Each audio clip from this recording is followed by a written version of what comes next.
Sea of Stars in 2025 feels like finding a long-lost treasure chest from a golden era of JRPGs, broski. Except when you open it, instead of loot, it hits you with all of the feelings. It's got pixelated charm, it's got cheerful music and characters that look like they've stepped straight out of a Super Nintendo fever dream. But under all that is a story that constantly surprises you, and sometimes just straight up gut punches you as well. If you're new here, I do these short reviews to help you figure out what's worth playing now, and I rate each game's potential to end up in your backlog of games to collect dust with my patented and very reliable backlog dangerometer pending. So subscribe if you're new, and let's get in with the first thing, which is that, well, at first, Sea of Stars, man, it feels like a warm bowl of retro comfort food. It's cozy, it's colorful, the jokes land super well. The world is charming in that kind of I wish that I lived here kind of way. You're hopping across sun-drenched islands, smacking slimes and other creatures to death, collecting seashells, man, life is bueno. And then, well, a few hours in, man, the game just flips the script completely. Because just like there's always a bigger fish in the sea, there's always a deeper corner of emotion you didn't expect this game to go anywhere near. But Sea of Stars dives right into it head first and hits you with the realization that saving the world, man, it comes with genuine painful stakes. This isn't one of those games where the main protagonists are wrapped in a plot armor and float through every crisis untouched. I'm looking at you, Bleach. It makes sure you know, and I mean really know, that sometimes the cost of being a hero is, well, loss. And weirdly enough, that emotional depth is a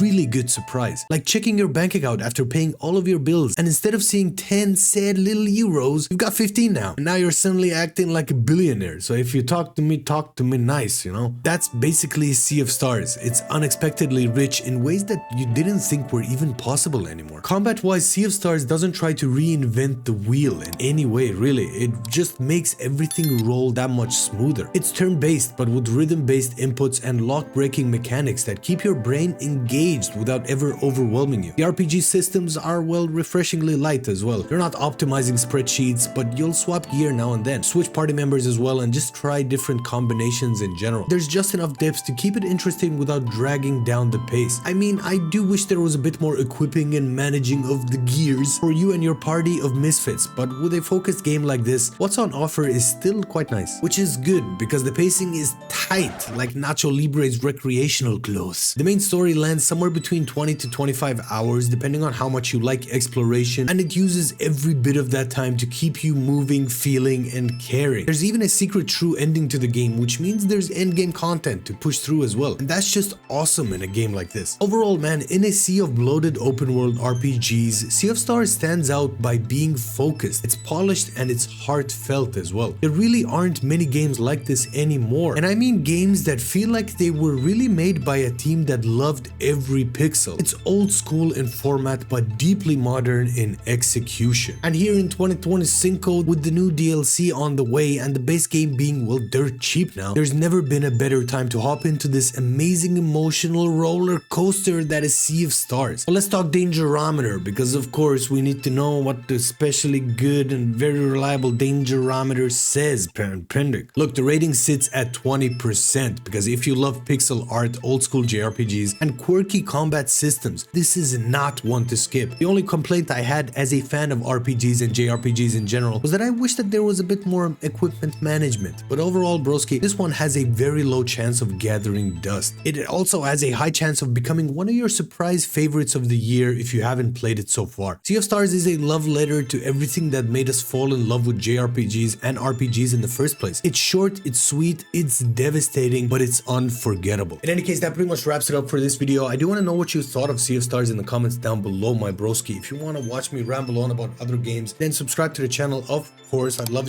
to have you on board this train to the greatness of the tubes, man. If you want to watch the same kind of review format on Dune Awakening and the closed beta, then man, watch this video next, of course. See how I like to advertise. YouTube is a business. In any case, I hope you guys have a great day wherever you're from, whichever time of day you watch this at. I've been your broski, so keep on trucking my dudes.